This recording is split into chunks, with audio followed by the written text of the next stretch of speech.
ناظرین، یہ خاتون آپ دیکھ رہے ہیں ویڈیو میں، یہ ابھی ہم میں نہیں رہیں۔ انتہائی افسوسناک خبر ہے۔ آرزو حیدر جو کراٹے کے کھیل کے لیے جا رہی تھی اسٹیڈیم میں کراچی اپنا بلوچستان کی طرف، تو راستے کے اندر ان کے ایکسیڈنٹ ہوا اور ان کے سر کے اوپر چوٹ آئی۔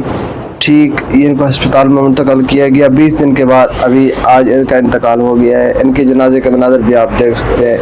تو ناظرین، یہ انتہائی افسوسناک خبر ہے کہ ایک عورت، اور وہ بھی قومی کرکٹ کراٹے کے میدان میں اپنے ہنر دکھانے کے لیے جا رہی تھی، اپنا ایکٹنگ دکھانے کے لیے جا رہی تھی، تو لیکن اللہ کو یہ منظور نہیں تھا۔ تو ایسے جو اللہ کو منظور ہوتا ہے وہی ہوتا ہے۔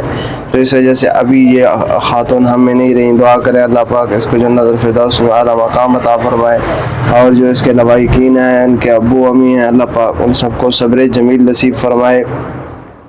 ہم سب لوگ دعا کر لیں اور ان کے طرف جو ہے نا فاتحہ خوانی بھی کر دیں۔